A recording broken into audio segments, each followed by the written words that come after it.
Everyone, कैसे हैं आप लोग? आई होप आप सभी स्वस्थ होंगे, दुरुस्त होंगे और अपनी स्टडी में व्यस्त होंगे। मैं पल्लवी आप सभी का स्वागत करती हूँ आज के इस सेशन में। आज के इस सेशन में हम सभी देखने वाले हैं क्लास 9 का ज्योग्राफी का एक मोस्ट इम्पॉर्टेंट चैप्टर, जिसका नाम है भारत, स्थिति एवं विस्तार। तो आज हम सभी भारत, स्थिति एवं विस्तार के सारे फैक्ट्स को, सारे इम्पोर्टेंट वन लाइनर्स को हम एक ही सेशंस में लिखने का प्रयास करेंगे। जो भी इस चैप्टर से संबंधित क्वेश्चंस बन सकते हैं, उन सारे क्वेश्चंस को आज हम देखने का प्रयास करेंगे वन शॉट वीडियो लेक्चर के माध्यम से। और ज़्यादा देर का भी नहीं, 10-15 मिनट का सेशन होगा, जिसमें आप इससे चैप्टर से रिलेटेड जो भी इम्पोर्टेंट फैक्ट्स है आप उनको जान जाओगे। ओके, चलिए क्या देखते हैं पहले कि भारत की स्थिति एवं विस्तार का जानने से पहले यह भूगोल का एक मोस्ट इम्पोर्टेंट चैप्टर है। तो भूगोल का अर्थ क्या होता है? भू का अर्थ और गोल का अर्थ। भू और गोल दोनों शब्दों के मिलने से भूगोल बना हुआ है। भू का मतलब होता है पृथ्वी और गोल का मतलब उसके आकार से है। मतलब पृथ्वी कैसी है? गोलाकार है। हालांकि पृथ्वी जो है वो चपटी आकार का है, लेकिन हम इस तरीके से देख सकते हैं कि पृथ्वी पर मौजूद जितने भी प्राकृतिक स्वरूप हो, जैसे कि झील, नदियाँ, पहाड़, पठार, मैदानी भाग, ये सबके सब किसके अंतर्गत पढ़ेंगे? सबका अध्ययन जो हम करेंगे वो भूगोल में करेंगे। इसके अलावा अगर हम देखें तो भूगोल के जनक कौन कहे जाते हैं, तो आप इसको याद रखेंगे। जो भूगोल के जनक है वो इरेटोस्थनीज को कहा जाता है। किसको कहा जाता है? इरेटोस्थनीज को भूगोल का जनक कहा जाता है। आप इसको भी ध्यान में रखेंगे। ओके, ये हमारे फर्स्ट सेकेंड लाइन में ही है। अब क्या है कि हम भारत की स्थिति एवं विस्तार देखेंगे तो भारत का मैप रहना चाहिए। हालांकि आप मैप पर नहीं जाइएगा, ये जो मैप है वो किसका है? भारत का है। हम जानते हैं कि भारत के उत्तर में कौन? उत्तर ऊपर वाले को बोलते हैं, नीचे वाला दक्षिण, इधर ईस्ट और इधर वेस्ट। इस तरीके से हमने देखा कि ऊपर जो है वो उत्तर है। तो क्या है कि सबसे अगर क्वेश्चन पूछे कि भारत का सबसे उत्तरी छोर कौन सा है, तो आप क्या आंसर टिक आउट करोगे? भारत का सबसे उत्तरी छोर जम्मू कश्मीर में एक जगह पड़ता है जिसका नाम है कन्याकुमारी। ओके, अगर क्वेश्चन आपसे ये पूछ ले कि सबसे साउथ का, सबसे दक्षिणी छोर कौन सा है, तो आप आंसर क्या लगाओगे? इंदिरा पॉइंट। क्या लगाओगे? इंदिरा पॉइंट। ओके, अब इंदिरा पॉइंट कहाँ पड़ता है? तो जैसा कि आप जानते हैं यह जो इलाका है वो तमिलनाडु का है। ओके, तो तमिलनाडु में इंदिरा पॉइंट जो है वो भारत का सबसे दक्षिणी छोर है। ओके, अगर हम देखें कि अब मान लेते हैं कि हम एक क्वेश्चन आपसे करते हैं कि अगर सूर्य है, ओके, अगर सूर्य से सबसे अधिक गर्मी कहाँ पड़ेगी, सूर्य से जो प्रकाश निकलता है उसमें सबसे अधिक गर्म राज्य कौन सा होगा और सबसे अधिक ठंडा राज्य कौन सा होगा? इसको जानेंगे हम ना। कैसे जानेंगे?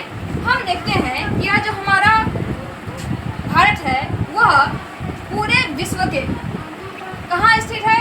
विश्व में उत्तर पूर्व में स्थित है। कहाँ स्थित है? उत्तर पूर्व में स्थित है। अब जब यह उत्तर पूर्व में स्थित है और मान लेते हैं कि सूर्य यहाँ है, जब सूर्य से जो प्रकाश निकलेगी वो धीरे धीरे जाएगी तो दक्षिण की ओर जाएगी।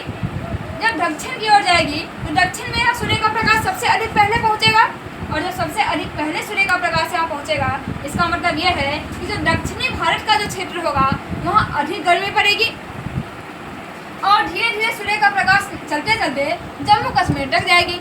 इसका मतलब यह है कि तमिलनाडु के क्षेत्र में, केरल के क्षेत्र में, आंध्रा के क्षेत्र में जो गर्मी है वो अधिक पड़ेगी, और जबकि जो उत्तरी भारत का जो क्षेत्र है, जैसे कि जम्मू कश्मीर, पंजाब, हरियाणा, इस तरीके का इधर का जो क्षेत्र है वहाँ क्या होगा? अधिक ठंडा पड़ेगा। अगर क्वेश्चन ये भी पूछ ले कि बिहार का सबसे अधिक जो गर्म जिला है, गर्म राज्य है, वह कौन सा है? वो दक्षिणी भारत का क्षेत्र होगा। और सबसे कम गर्मी कहाँ पड़ता है, मतलब सबसे ठंडक कहाँ पड़ता है ज़्यादा, तो यह कौन सा क्षेत्र होगा? उत्तरी भारत का क्षेत्र होगा, जो कि जम्मू कश्मीर वगैरह होगा। ओके, अब क्वेश्चन ये देखने को मिल सकते हैं कि भारत ये है तो भारत का स्थिति क्या है, विस्तार क्या है? हम जानते हैं कि उत्तर पूर्व में अगर भारत स्थित है तो यह अक्षांश और देशांतर के दृष्टिकोण से भी अगर हम देखें तो यह उत्तरी अक्षांश में और पूर्व देशांतर में स्थित है।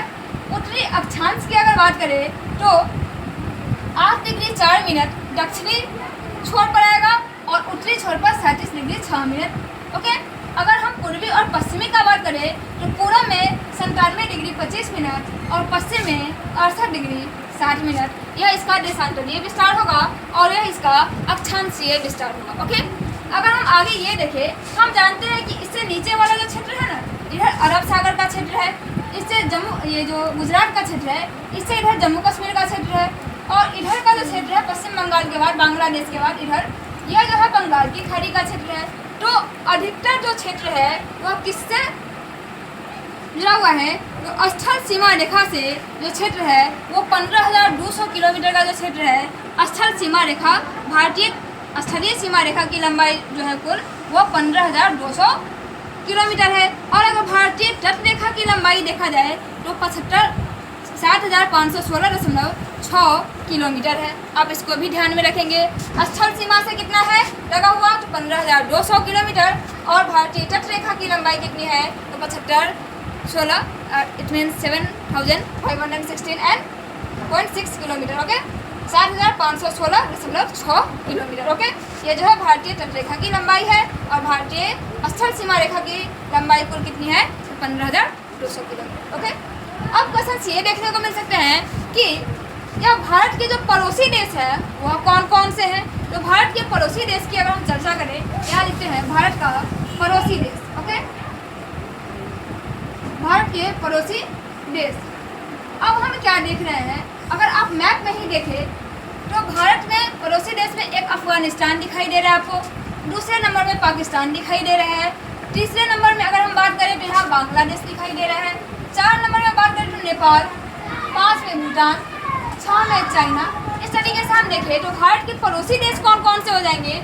तो अफगानिस्तान, पाकिस्तान, नेपाल, भूटान, चाइना, बांग्लादेश, या एक म्यांमार है। वो कुल 7 जो हमारे देश हैं वो भारत के साथ क्या है, भारत के पड़ोसी देश कहलाएंगे ये 7 देश। ओके, आप इसको नंबर 1, 2, 3 में करके लिख सकते हैं। अफगानिस्तान, पाकिस्तान, नेपाल, भूटान, चाइना, बांग्लादेश और म्यांमार, आप इसको लिख सकते हैं। अब क्वेश्चन ये भी है इसी चैप्टर में कि जो विश्व के 7 सबसे बड़े बड़े देश हैं वो कौन कौन से हैं। तो विश्व में सबसे बड़ा देश है वह जनसंख्या क्षेत्रफल के दृष्टिकोण से अगर बात करें तो क्षेत्रफल के दृष्टिकोण से विश्व का सबसे बड़ा देश रूस है, रसिया है, दूसरे नंबर पर कनाडा है, तीसरे नंबर पर अमेरिका है, चौथे नंबर पर चाइना है, 5 पर ब्राज़ील है, 6 पर ऑस्ट्रेलिया है और नंबर 7 पर इंडिया है। ओके, तो भारत जो है वो नंबर 7 पर है।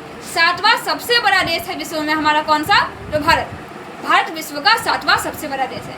और सबसे बड़ा देश कौन है? सबसे अधिक बड़ा? तो रसिया है, रूस है। ओके, अब क्वेश्चन ये है कि कितने इसका भारत का क्षेत्रफल कितना है। तो भारत का जो क्षेत्रफल है वो 32.8 लाख वर्ग किलोमीटर है। किलोमीटर स्क्वायर यहाँ लिखा हुआ है। 32.8 लाख वर्ग किलोमीटर का जो क्षेत्रफल है वो भारत में है, जो कि 7वां सबसे बड़ा देश है। और अगर रसिया की बात करें वो तो सबसे बड़ा देश है, तो उसका क्षेत्रफल कितना होगा? तो रसिया का जो क्षेत्रफल है वो है 170.7 लाख वर्ग किलोमीटर, 170.7 लाख पर किलोमीटर। ओके, प्रति स्क्वायर किलोमीटर स्क्वायर होगा। ओके, 170.7 लाख किलोमीटर स्क्वायर जो है वो रसिया का क्षेत्रफल है, जबकि इंडिया का जो क्षेत्रफल है वो 32.8 लाख वर्ग किलोमीटर है। ओके, आप इसको भी ध्यान में रखेंगे। अब हम ये अगर देखें इसके बाद कि भारत और पाकिस्तान की जो सीमा रेखा है वो किस नाम से जानी जाती है। तो भारत और पाकिस्तान रेड क्लिफ लाइन, क्या रेड क्लिफ लाइन। ओके, और भारत और चाइना की अगर बात करें तो यह मैकमोहन लाइन, मैकमोहन रेखा, ये भी इम्पोर्टेंट है। कॉम्पिटिटिव एग्जाम के दृष्टिकोण से भी इम्पोर्टेंट है, चैप्टर के दृष्टिकोण से भी इम्पोर्टेंट है और क्लास 9 के स्टूडेंट्स के लिए भी काफ़ी इम्पोर्टेंट है। भारत पाकिस्तान की सीमा रेखा को red Cliff line, Bharat Pakistan red Cliff, Bharat Pakistan red Cliff. और अगर बात करें भारत और चाइना की तो मैकमोहन, भारत चीन मैकमोहन, चीन के लास्ट में भी ना और मैकमोहन के लास्ट में भी ना। आप इस तरीके से भी देख सकते हैं, भारत चीन McMahon, Bharat Pakistan red Cliff. Okay, चलिए अब आगे अगर हम देखें तो क्या देख सकते हैं हम कि हाँ ये सारे फैक्ट्स तो कवर होगा। इस तरीके से हमने आज के सेशन में काफ़ी कुछ देखा। अगर हम कुछ और भी देखने का प्रयास करें, हाँ अब विश्व में जो 7 देशों के साथ एक एसोसिएशन बनाया गया, इसका नाम दिया गया सार्क। सार्क का पूरा नाम क्या होता है? साउथ, एस से साउथ, अब SAARC, सार्क का पूरा नाम क्या होगा? साउथ, ये क्या होगा? ए से क्या होगा? एशियन, ए से एसोसिएशन, आर से रीजनल कोऑपरेशन। ओके, इस तरीके से क्या होगा इसका पूरा नाम। ठीक है, हमने क्या देखा कि सार्क का पूरा नाम क्या है, तो सार्क का पूरा नाम हुआ south Asian association for regional cooperation. South Asian association for regional cooperation, यह सार्क का पूरा नाम होगा। इसका गठन कब हुआ था, 8 दिसंबर 1985 को। कब? 8 दिसंबर 1985 को इसको क्या किया गया था, इसका एक संगठन बनाया गया था सार्क का। किसका? सार्क का। अब भारत और 6 अन्य देशों के साथ मिलकर के इस संगठन को बनाया गया, जो कि लगभग उसके पड़ोसी देश हैं। चलिए देख लेते हैं कौन कौन से। भारत तो रहेगा ही, क्योंकि भारत के साथ ही बनाया गया था। पाकिस्तान, जो कि हमारा पड़ोसी देश है। नेपाल, ये भी हमारा पड़ोसी देश है। भूटान, ये भी हमारा पड़ोसी देश है। श्रीलंका, ये भी हमारा, अरे भारत के पड़ोसी देश में तो भूलिएगा, श्रीलंका भी एक हमारा पड़ोसी देश है। इस तरीके से हम देखेंगे तो क्या होगा, 8 पड़ोसी देश हो जाएंगे। श्रीलंका के बाद मालदीव और बांग्लादेश, इन 7 कंट्रीज को मिला करके, 7 देशों को मिला करके सार्क बनाया गया। तो अगर पूछा कि सार्क जो है कितने देशों का समूह है, तो 7 देशों का समूह है। सार्क कितने देशों का समूह है? सार्क 7 देशों का समूह है। कौन कौन से?